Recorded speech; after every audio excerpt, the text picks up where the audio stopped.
Greetings folks! Today I'll cover a little classic very dear to me that I played hundreds of hours during middle school. Tzar, the Budern Of The Crown. Released in 2000 and developed by Emimont Games and regarded as the first Bulgarian commercial video game.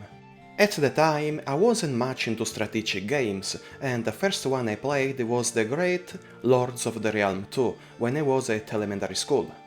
So, one day at the newsstand I noticed this promising game with a cool cover and description for only 15 euros and bought it instantly. Tzar was made by approximately 20 people, all RTS enthusiasts that wanted to create a dream game that would incorporate all the features of their favorites, adding a bit of their own. At its core, this game plays in the most classic way possible, heavily resembling Age of Empires 2 and Warcraft 2. At the base, there's the usual collecting of 4 basic resources: food, wood, gold and stone, using peasants generated by a castle that can also contain many units and heal them, just like the outposts. Food is necessary to generate units and partially even structures like farms, and wood is used to build most of basic buildings, and a little is needed for units like archers. The stone is for fortified constructions like barracks and to upgrade the defensive towers and walls. Lastly, gold permits the research of technologies and partly is used for recruitment of elite troops like knights, while wizards and magical creatures depend solely on it. The game features 3 distinct races: Europeans, Arabs and Hessians. Each of them shares basic structures with different art styles, but also generates different units, alongside unique buildings and technologies, so to have specific elite troops and other specialities. Some shared buildings are the essential castles, the houses, farms, barracks, the forges, defensive towers and harbors. These are subdivided in types: the basics, common, rare and lastly the guilds. Here are found the major special buildings that lead to specializations in military, magic, religion and commerce. The Fighters Guild follows the military path and requires instruction to be built, offers the research of experience gaining techs that increase level caps, learning speed, and unlocks the construction of training dummies that help new units to reach level 8 quickly. By increasing levels, the troops gain bonuses in attack and defense, and with the proper tech, the increment of life points. After the 12th level, a unit becomes a hero, he gets a name and helps surrounding soldiers to gain more experience during fights. The Mage Tower permits the creation of mages and study new powers. Each race has different spells that can be purely offensive, or invocation of powerful magic creatures. Europeans can launch lightning and spawn mighty golems. Asians can cast flame bolts, petrify enemies and allies, and invoke flying dragons that breathe fire and can travel over any obstacle. The Arabs can invoke magic carpets that fly like dragons and carry several units everywhere, and also fighting jinns. The Merchants Guild is apparently less useful as its tax regard commerce and many new options in the taverns, but the Arabs and the Europeans can research map making that concerns the construction of great galleons, while the Hessians can study chemistry and rocket arrows, so to build rocket towers for defense. Religion also plays an important role, as the priests can destroy easily magic units like magic and spawn magical beings, but they can also bless units to increase their attack and heal some hit points at every cast. By building a cathedral, the Europeans can study fanatism and how to engineer a crusade, so to spawn their elite troops, the Crusaders. Arabs can build the Grand Mosque and research a new unit called the Jihad Warrior that allows every peasant to be turned in one of them at any moment.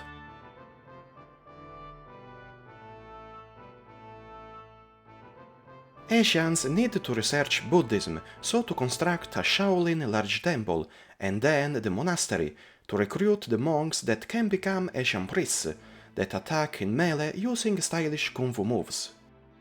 The other special units available are the ninjas, capable of hiding themselves, jumping over walls, and perform a deadly assassination attack.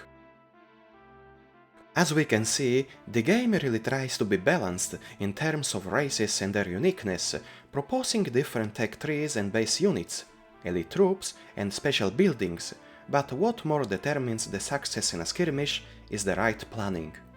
Let's try a skirmish against two lords using these settings: no allies, biggest map, normal resources, all explored and no fog of war. The best fair things to do are researching feudalism to decrease peasants' price and build a lumber mill near trees to speed up the collecting. Then produce more peasants to accumulate more wood and food, and if waters are close, let's build an harbor and produce fishing boats to gather more food from fishes if they're present. In the meanwhile, do not forget to build houses, so to increase the population limit from 21 to 200 by 10 at a time.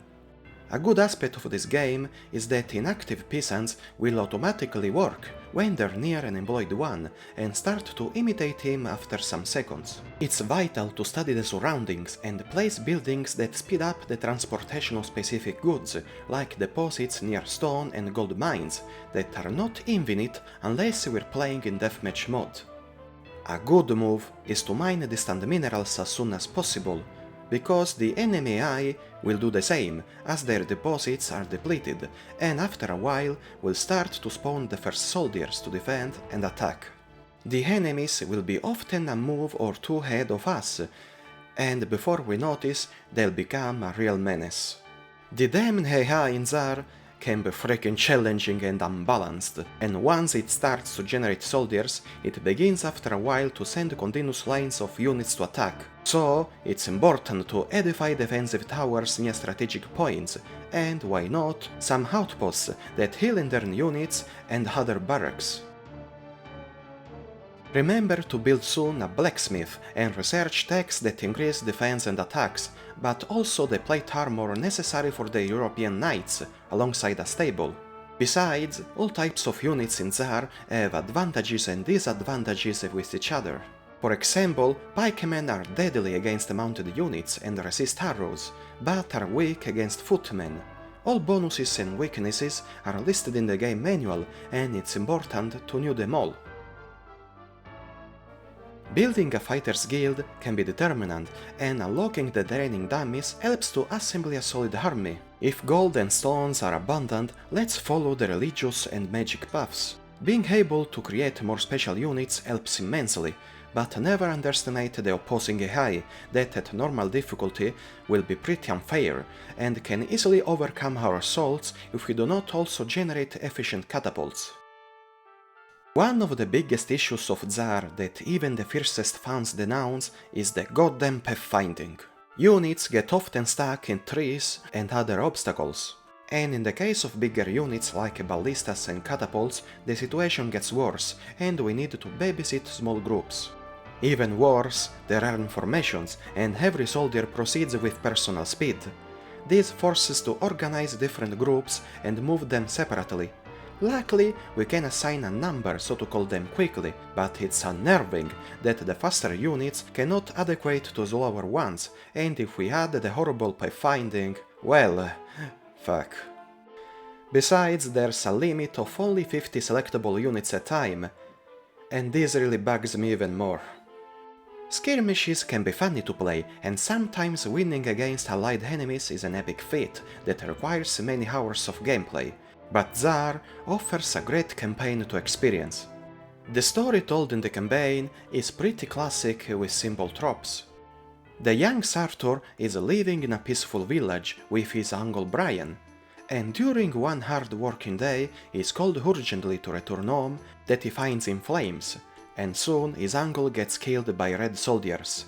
So the boy tries to flee, and is saved at the last moment by the mage called Gyron, that will guide him in a long quest. Basically, Sartor is the heir of the late King Rohan of Kiana. He was rescued by Gyron when he was still an infant and taken to an isolated village to live in peace, but was discovered by the evil King Borg. Now, he must join the loyal rebel called Vulin and begin rebuilding the kingdom, starting from the capital Kianor, and find allies against the forces of evil who want to take possession of the lost magical sphere on which the fate of the world depends. The campaign is divided in missions with various objectives to complete. The main heroes must always survive, they carry on the levels accumulated in previous missions, and there are often AI lords to defeat. Sometimes there's a limited time to construct defenses and generate soldiers to fight back a scripted assault.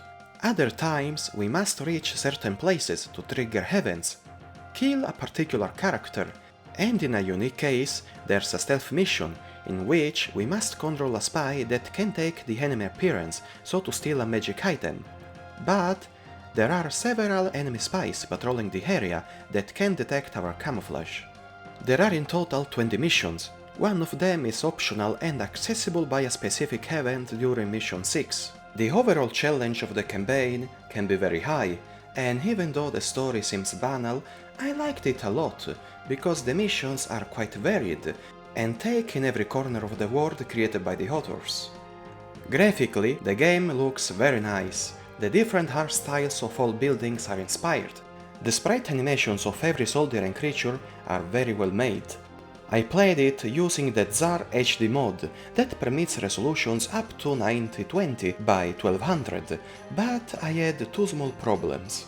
The first was the game screen not centered, so I had to access the screen settings and reduce the size of text and tabs to 100%. The other is that I couldn't help tabbing, otherwise the game got fucked up and needed to use the task manager to quit it. The sound compartment comprehends good MIDI tracks that randomly plays continuously and are never repetitive. The sound effects, I think, are fine. The clashing of swords and shields during battles is convincing, and every building has a distinctive sound when clicked on. Also, dying units emit screams like crazy, and back then my mother couldn't stand them.